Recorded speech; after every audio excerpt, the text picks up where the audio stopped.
Hi, Genderqueer Chat. Cole here. I'm here to fill in today for Joe. So I'm going to just jump right into this topic because I am a huge art fan of any kind. I think the question was authors in music, so that's what I was going to do, pertaining to queer people in those fields, people that have inspired you. Matt, you stole two of my ideas, so I'm just going to briefly touch on those since Matt is awesome and already knew about them. But the first one, I'm going to talk about books first. I think Matt talked briefly about Kate Bornstein, who's awesome trans lady. You know what I really like about Kate is that she's made a lot of evolution throughout her journey, her gender journey. And what I really like about her is that she's not afraid to say, you know, this is the way that I was, or this is the way I identified, now this is the way I identify, or this is what I'm feeling.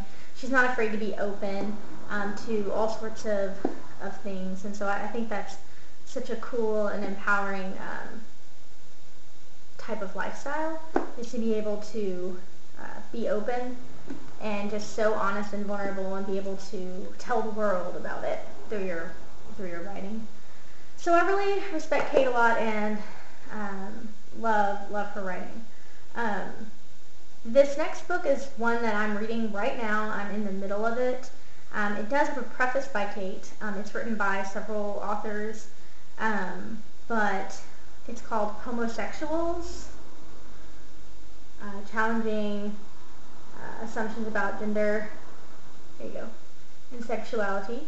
And homosexual stands for postmodern sexual. So homosexual, I think they have a definition. It's the queer erotic reality beyond the boundaries of gender, separatism, and essentialist notions of sexual orientation. So that's been blowing my mind a little.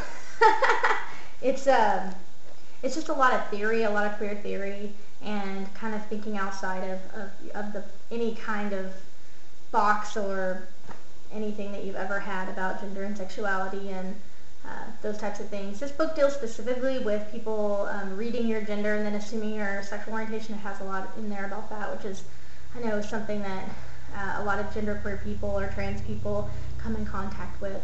So it's a really interesting read. So those are the two books I wanted to talk about. I have more, but I'm going to try to keep it relatively brief.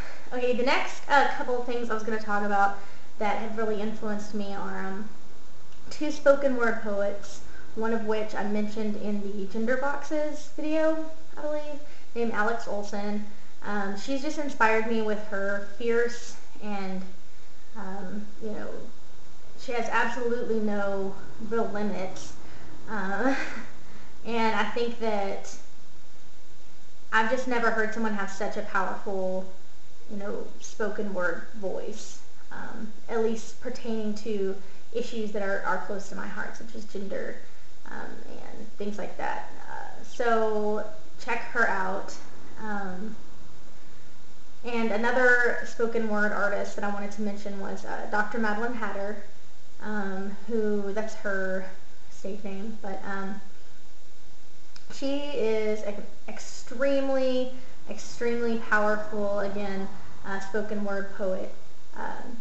And she does write about gender in abstract terms, but not necessarily specifically like Alex Olson does. She's definitely queer and pushes those gender boundaries, but I'm not sure that her writing is quite as geared towards that. It's more like feminism and, you know, like personal stories from her life, which is really interesting. And she's definitely got an attitude. Sometimes she's a little bit insensitive, but I think she's trying to make a point, which I think is cool. So check those out if you like the spoken word type of thing. And as far as music goes, I was going to go on and on about Lucas Silveira, but Matt already talked about Lucas briefly, so I'm not going to go into that. He's extremely influential in the genderqueer trans community, and I actually did get a chance to meet him, which was amazing. He performed in Dallas this past year and I got to see him at this tiny little club with about 30 people.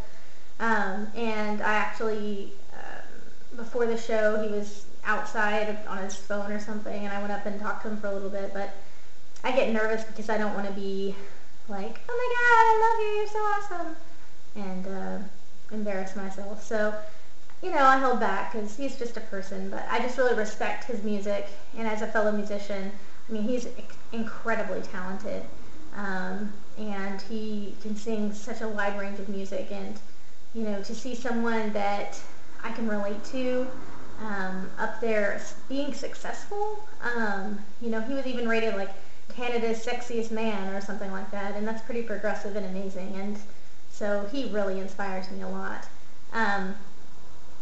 And then there's a couple of other bands. They're a little more on the fun side, but they definitely, kind of play with gender and things. One of the bands is a Canadian pop punk band called the Butchies, and it's a three-piece band. I wouldn't say it's like the best quality music, but it's just a lot of fun, and it's cool to see people on stage, not having any reservations about their gender presentation and just going all out with it, and it's a beautiful thing. So they're really progressive in their music venture. So check the Butchies out, amazing. And one more, my last one, and then I'll stop because I could rant and rant and rant about it. But one more, he's actually a DJ, but his name is Mount Sims, and he is super queer and does a lot of techno electronica type stuff. I'll post all of these links after the video, but he's been really inspirational. He has a song called Androgyny, which I think I'll definitely put a link to that. But it's pretty funny, and it's a lighthearted, kind of way, but to look at things. But sometimes you just need to laugh about gender, and it is a really serious topic, and I'm really passionate about it. But sometimes it's kind of fun just to laugh at how ridiculous even the idea of gender is, which is kind of what he challenges in this song. But anyway, I will post all of these to the links section, or I'll try to incorporate some of them into the video. But I really enjoyed this. I enjoyed thinking about it and getting my talk together anyway. But I think that's all I have for you today, but I will see you guys next time.